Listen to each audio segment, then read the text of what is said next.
If you want to write stories your readers will love, there are three things you need to do. Understand storytelling principles, see how other writers have applied those principles, and then use them in your own work. Here on the Story Nerd podcast, our goal is to demystify story theory. We'll help you with the first two steps so that you can get started with the third.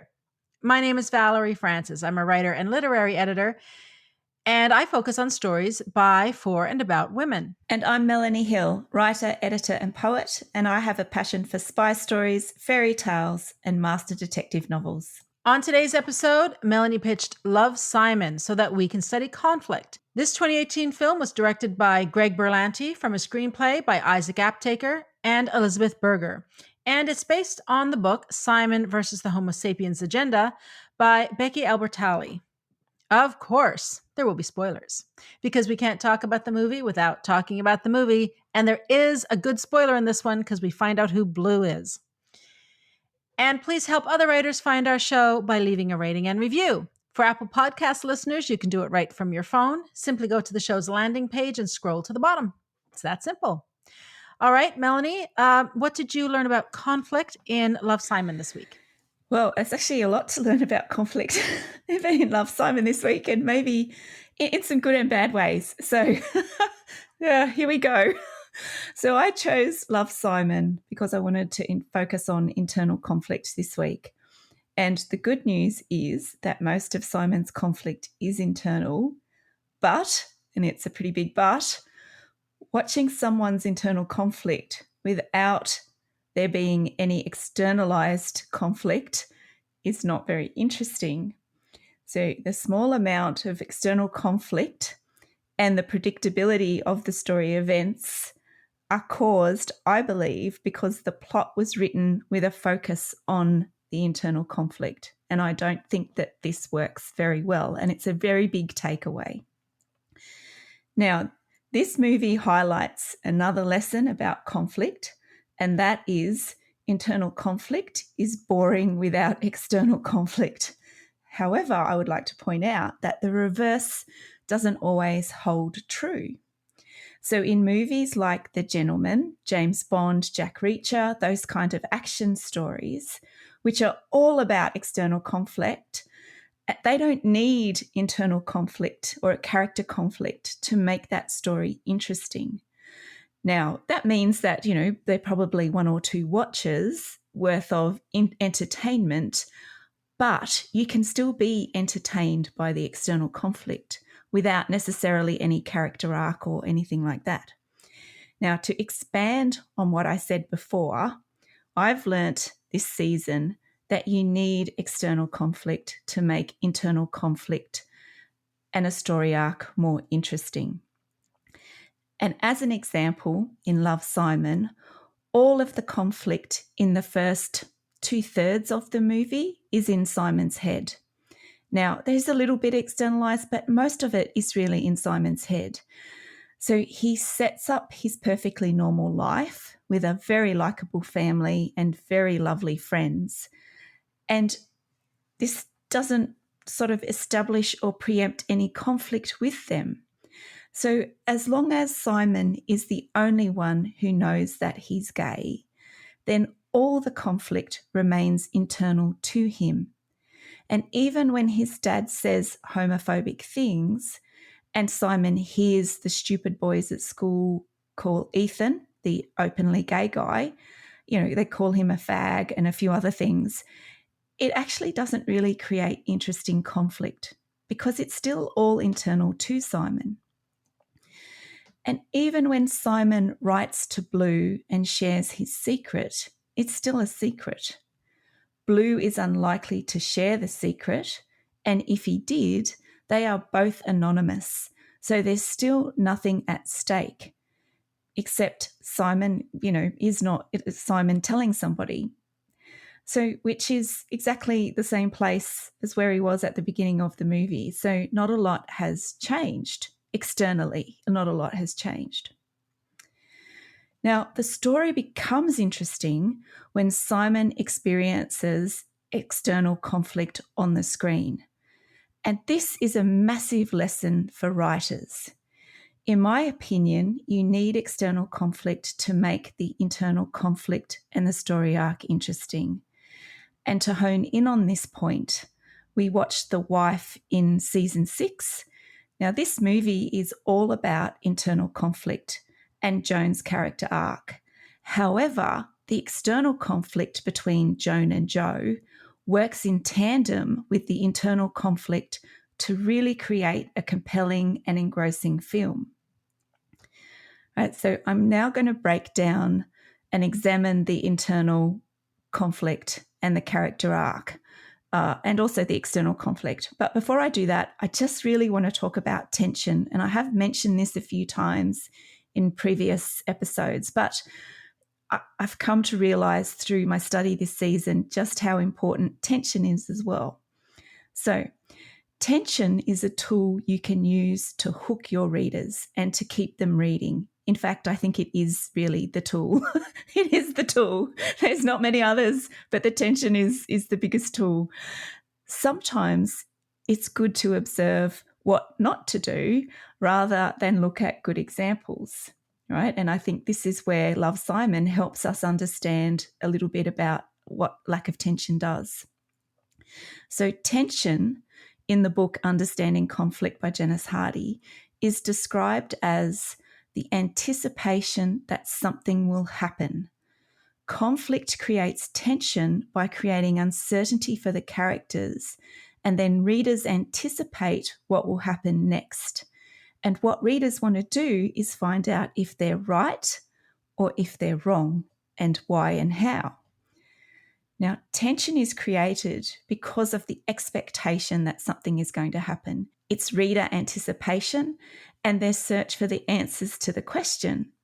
So, for example, in Bridget Jones's diary, when Bridget is the MC for the book launch, we know Bridget wants to do a good job.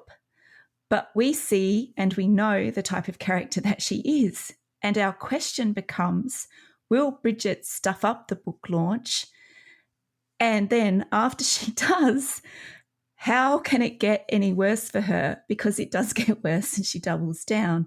And this creates that sense of tension and that uncertainty and those questions. And I think that's a really good example of the differences when you compare movies like Bridget Jones and Love, Simon. We can see the difference in tension. Now, in the first half of Love, Simon, Martin threatens to reveal Simon's secret on the gossipy school forum Creek Secrets if Simon doesn't hook him up with Abby or put him in contact and give him opportunities to form a relationship with Abby. Now, does this create any tension? Or not the Abby bit, but the revealing Simon's secret. So we are now anticipating Simon's public outing. But I actually think this lacks tension because straight away we know that Martin will be the one to reveal Simon's secret. It's very predictable. It's not surprising whatsoever. And that has more to do, I think, with Martin's character than anything else, but maybe not. We'll see. Now, the further expansion of that lack of tension also comes from the characters' personalities. You know, do we think Abby will fall for Martin? Do we think Simon's parents will stop loving him? Or will he be rejected at school? I don't think so. But that's really all I want to say about characters because Valerie will talk a little bit more about that. But it is something to think about, and it's to do with the setup and the type of people that Simon is surrounded by. And anyway, that's an interesting point to know. So let's look at how the conflict is set up in the movie and why there's no tension. So the external conflict set up for Simon is, so Simon's want is to find out who Blue is, and he also wants to keep his secret for longer. So Simon has two objects of desire that are opposite one another. So what's at stake for him if 1, he meets Blue, or 2, he can't keep his secret? Well, A, and this links to the stake 1, meeting Blue, he may fall in love or he may not. So the stakes are very unclear about what that means for him. B, which links to keeping the secret, He will be outed as gay, and considering the school's community and their acceptance of Ethan and his family are loving, I'm not sure if there are any negative consequences for Simon if he is outed.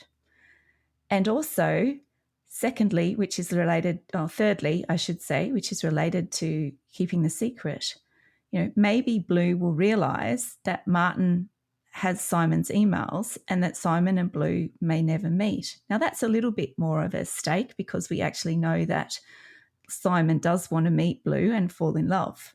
But if it doesn't happen, will it be devastating? I'm not really sure. So there is one thing at stake for Simon's first want, and there are two things at stake for his second want, and I think this creates murkiness. Simon also tells Abby that he's gay in the middle of the movie, and she doesn't respond negatively. Again, if there was any tension about Simon coming out, it's now on life support, in my opinion. It's not very clear, and that just completely deflates any tension or any real consequences for Simon. Now, stakes don't need to be big, but they do have to be interesting enough for us to care how the conflict turns out for the characters that we empathise with. And then finally, let's look at the forces of antagonism for the external conflict. So there's Simon himself, right, who puts obstacles in his own way. There's Blue, who isn't ready to meet Simon or come out publicly. And then there's Martin, who's blackmailing Simon. So there are some antagonistic forces at play externally. But I think there's a real problem with the objects of desire and also what's at stake.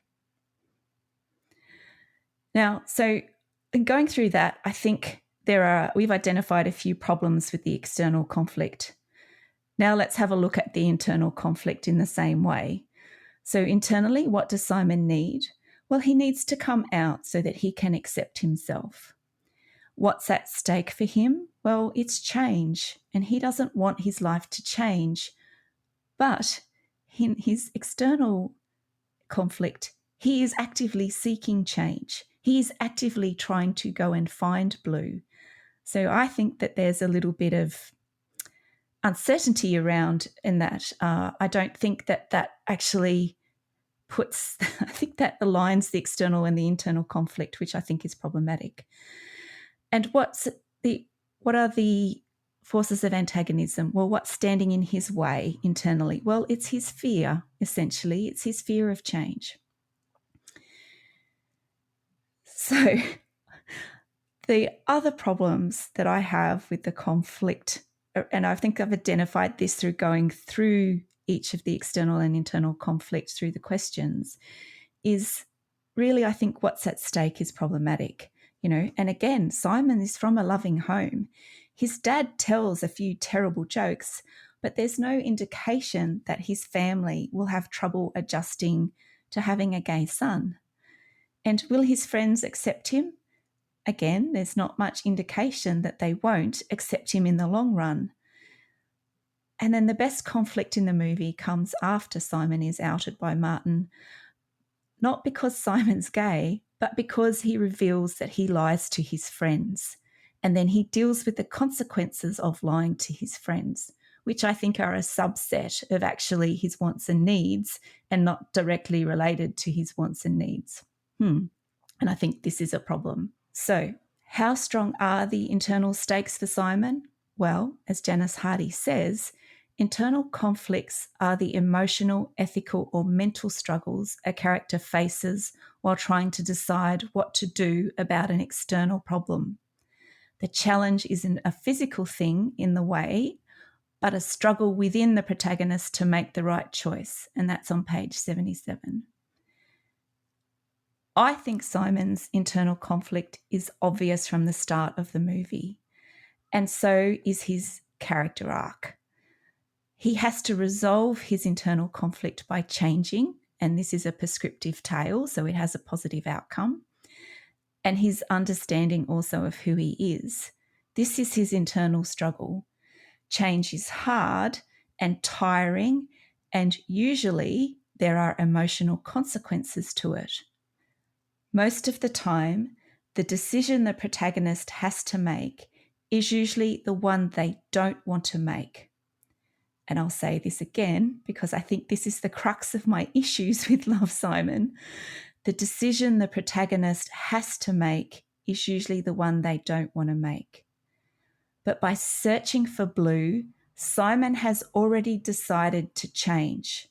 He is halfway accepted who he is, so the internal struggle is not strong. The second part of Simon's internal struggle, which is to come out publicly, is not a decision that he makes. It's one that Martin makes for him.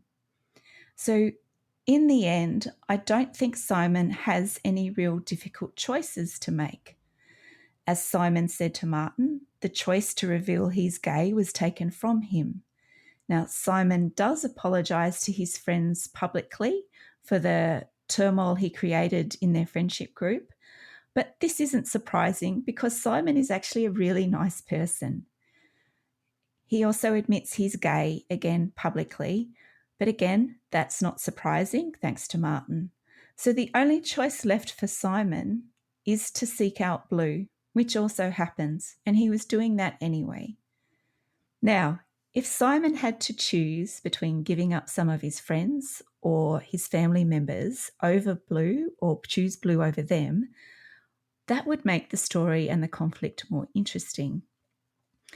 And one way to create compelling conflict is to have the protagonist's wants and needs in opposition. And I go back to the wife as a great example of this. Joan wants to keep her secret as the writer of Jo's novels, but what she needs is to be recognised as the writer of the novels. The needs and the wants are very clear and they're very simple. Simon, however, his wants are not clear, and I think that this waters down the conflict.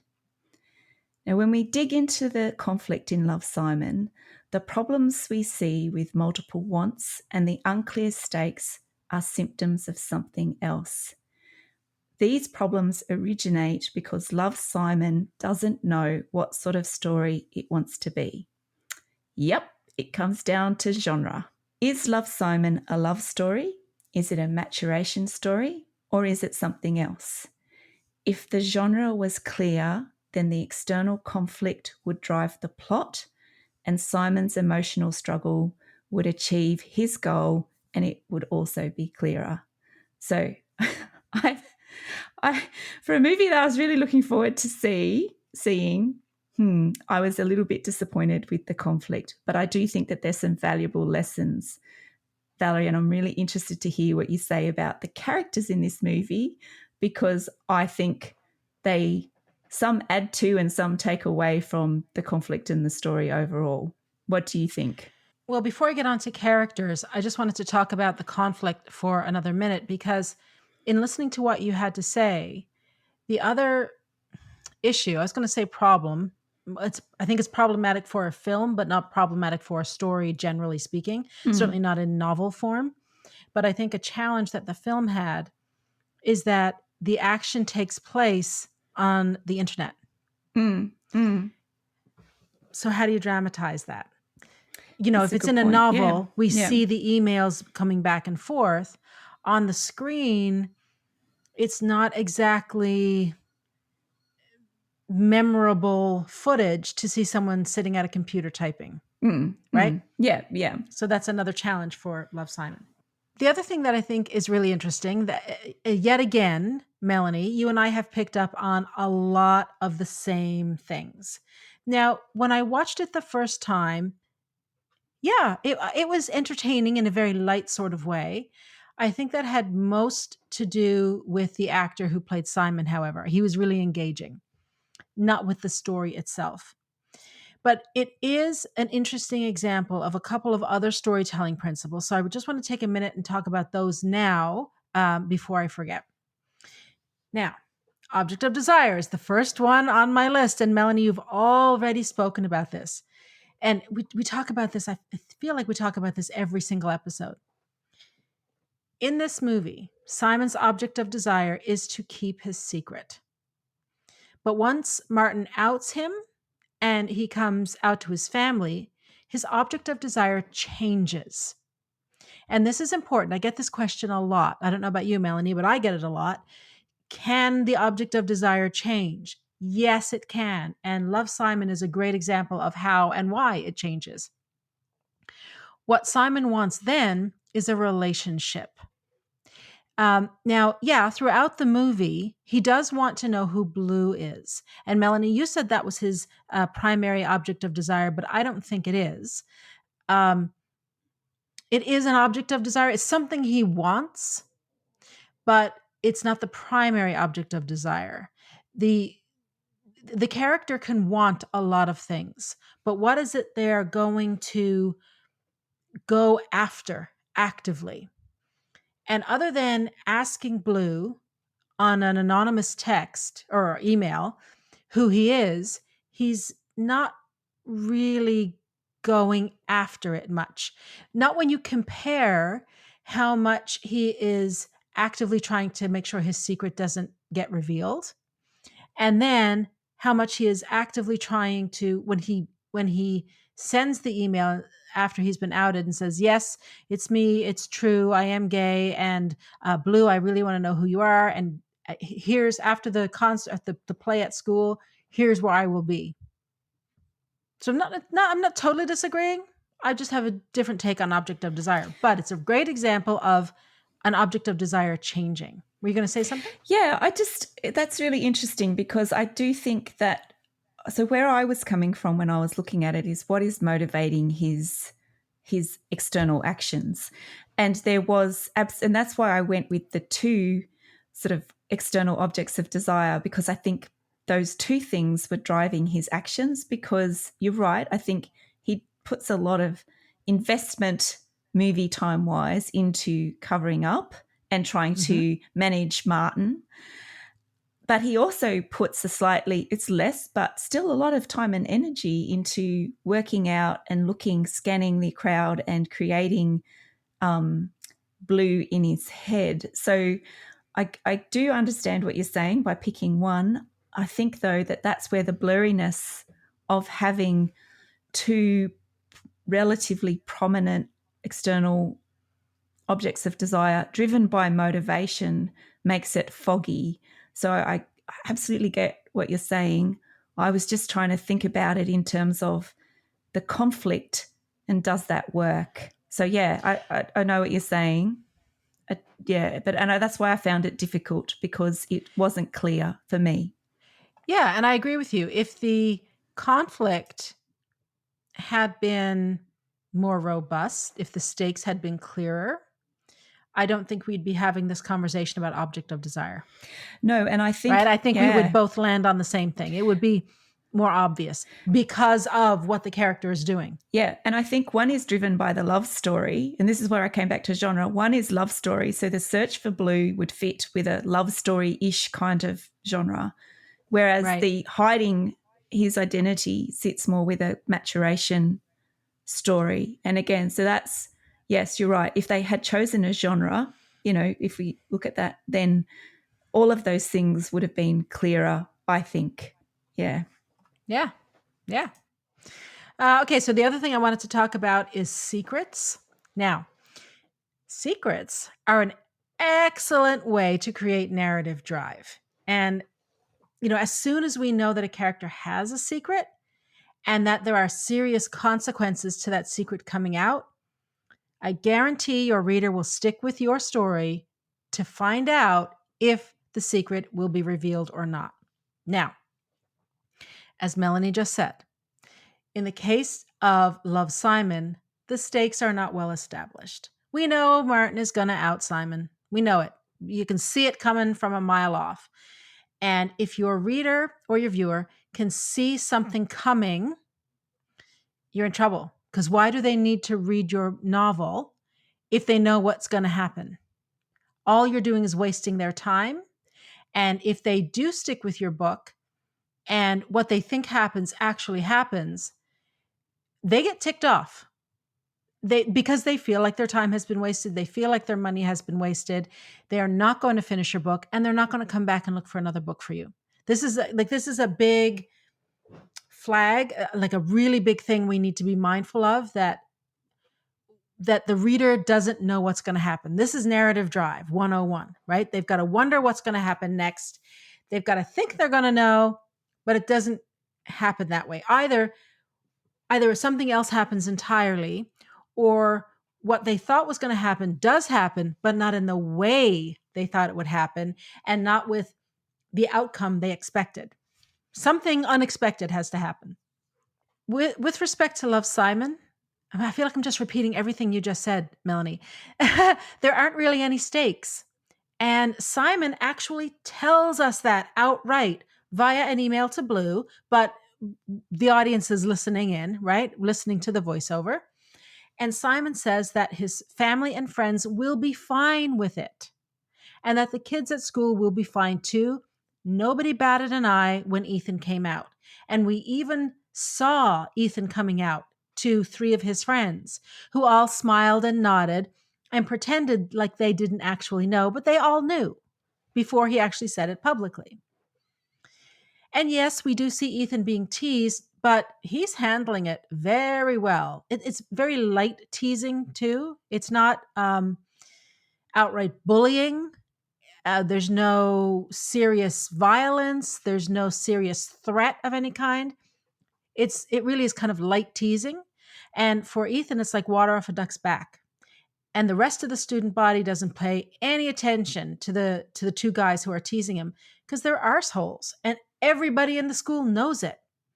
In fact, I have to say, the vice principal to me steals this whole show. He is so good. It's worth watching just to see the vice principal, especially if you have kids in junior high or high school. It's hilarious. Now, even Martin, who is functioning as the antagonist here, even he is shocked with that whole episode that unfolds in the cafeteria after he outs Simon. And even he says that he didn't think people acted that way anymore. And he is genuinely full of remorse at that point. And Martin is representative of the fictional world. So there aren't any stakes other than fear, fear is the motivator here. Exactly what Melanie said off the top. So Simon's family is open-minded and loving. Even his father, who potentially would have been the person to be unaccepting, even his dad accepts him very easily. Sure, the father does make, some bonehead comments, but nothing comes of it. Simon is not distraught by it. He's not heartbroken. It isn't a family crisis of any kind. Simon's friends are perfectly fine with it too. They just don't like the way Simon treated them, and yeah, they're right to not like that. So for Simon, the stakes are mostly imagined. The stakes are in his head. And that's the challenge with adapting this particular novel to a film, but really any novel to a film. And this goes back, Melanie, to exactly what you were saying. Like I just said, I'm repeating everything you've said. It goes back to externalizing the internal, because film is a visual medium. A moviegoer can't just go right into Simon's head or heart the way a novel reader can.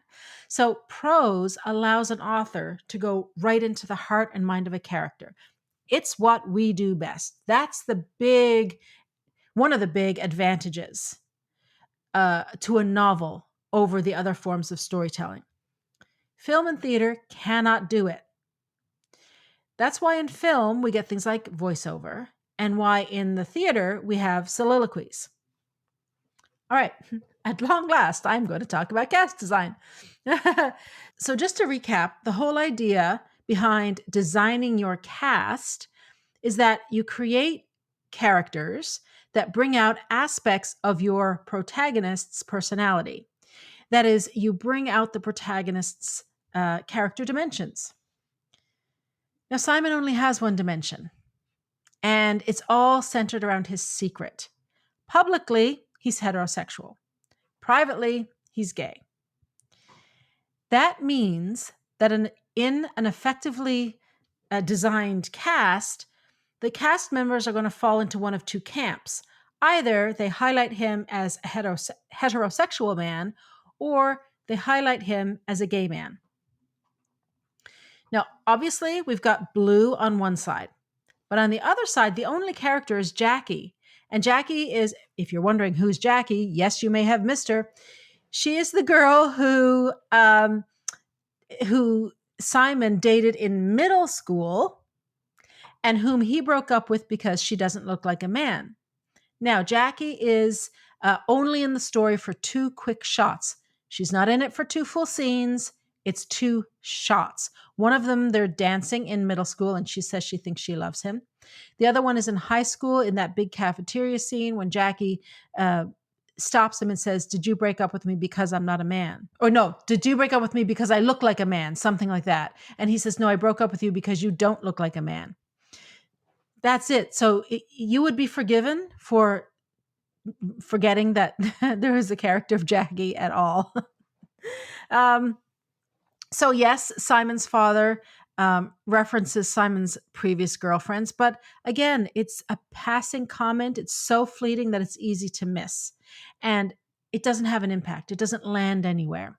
It's like throwaway dialogue, in fact. And yes, Leah is in love with Simon, but because he doesn't realize it, it doesn't matter. It doesn't work. It doesn't bring out any aspect of his personality because he's oblivious. Leah highlights Simon as a friend. It's a platonic friendship. But even she is not a particularly special friend. Yes, they are best friends and they've known each other for 13 years, but that's exposition that's delivered in the story. It's not actually a fact that impacts the story at all. And there's not much difference between the way Simon is with Leah and the way Simon is with Abby or Nick. Now, his family shows us who Simon is as a brother and a son. And Melanie, like you said, he's a good kid. He's a good kid. But this has nothing to do with his sexuality at all. There's the potential for the father to be an antagonist, but he's not. So, unfortunately, I don't think the cast is particularly well designed. Like there's a lot of lost characters. And it's largely due to the fact that Simon has only one dimension. So everyone else, other than Blue, who we find out is, spoiler alert, Bram, but he is so far in the background that we don't sense his struggle in any way. In fact, we see him having sex with a girl with a big goofy grin on his face, like the average teenage guy. So it's all so watered down that it doesn't quite land. It looks good on paper. It looks like it's ticking boxes on paper, but in reality, it's not quite working. Now, it is tempting to say that Simon is selfless, but also selfish. But I don't think that works because we don't really see any selfless acts from Simon.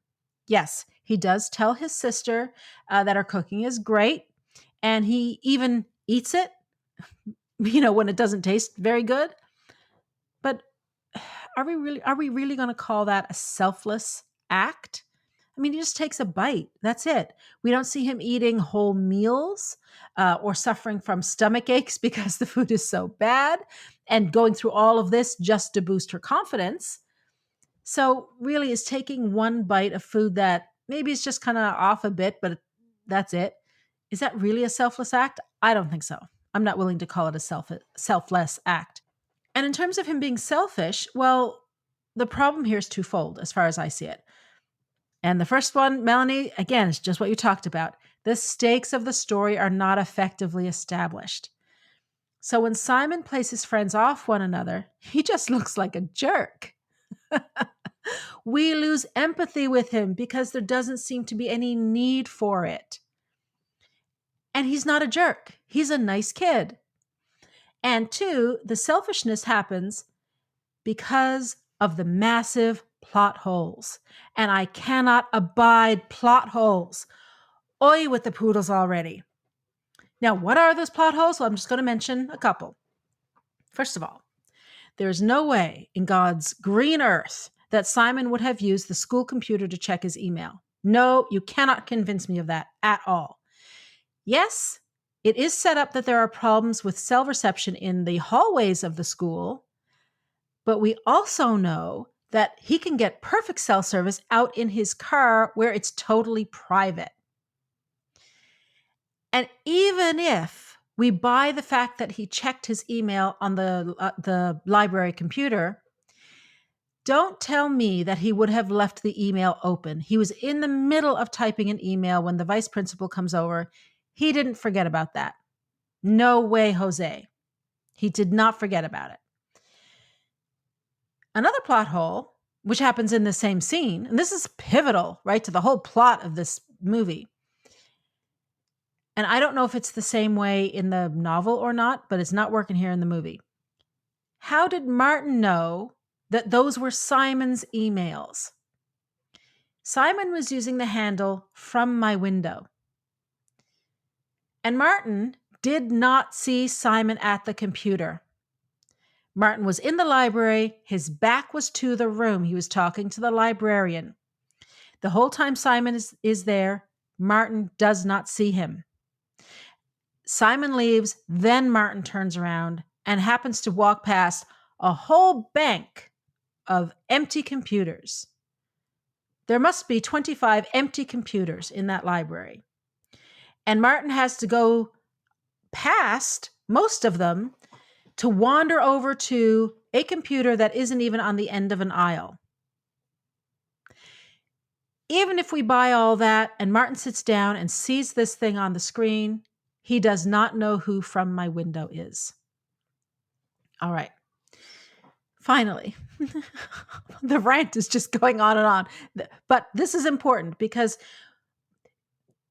as we write our own novels, there is zero tolerance for these types of massive plot holes. We have to do everything in our power to make sure these things aren't in the plot. I threw out a whole book. My very first imagining of Immortal, I had to chuck in the garbage because there was a massive plot hole that I convinced myself, no, when I get up to that point in the story, it'll all be okay. Well, you know what? It wasn't okay.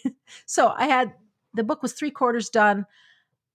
I had to pitch it in the garbage. That was a lesson very hard learned, and I want to save you from that. I really do. That was a couple of years of work that had to go, in the trash, in the paper shredder, and it was painful.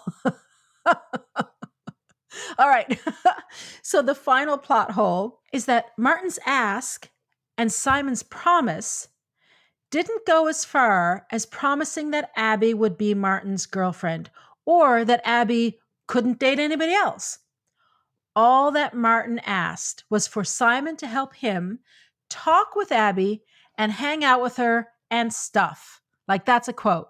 He just says, I want you to help me talk to Abby and hang out with her and stuff. That's it. That ask does not justify Simon's actions at all. Anyway, that's all I have to say about that right now. In terms of cast design, unfortunately, there's not much here to work with. I wish there was. But again, like you said, Melanie, sometimes we learn more from movies that don't quite get it right than from those that are superior examples of a principle. So in terms of cast design, I would say that it's mostly a missed opportunity in this one. All right. So that brings us to the action step now for this week, Melanie. What have you got for us? All right. Well, originally I had a different action step, and then I read through what I'd written for the script and I went, it's not going to, what I wanted to do and what I think we need to do as a lesson from this week's episode are different. So I've picked a really nice, simple action step for today, and that is to pick a scene that lacks conflict, then identify each character's object of desire, what's at stake for them, and what's standing in the way. And if you find that they are not clear or the answers to those questions are not clear, then you have a problem and you now know how to fix it, and you've identified what needs to be fixed. So I think a pretty simple action step, and one that you can use across any genre that you're writing. And that wraps it up for this week. Join us again next week when we discuss Lady Bird. I'm looking forward to that one. To support the show, please leave us a rating and review and tell your writer friends about us. For access to writing templates and worksheets and more than 70 hours of training, subscribe to my Inner Circle by visiting valeriefrancis.ca/inner circle and follow me on X, Instagram, and Threads at Valerie_Francis. If you'd like to get Melanie's tips about books to help you read like a writer, visit her on Facebook and Instagram under Melanie Hill Author, or find out more about her at melaniehill.com.au.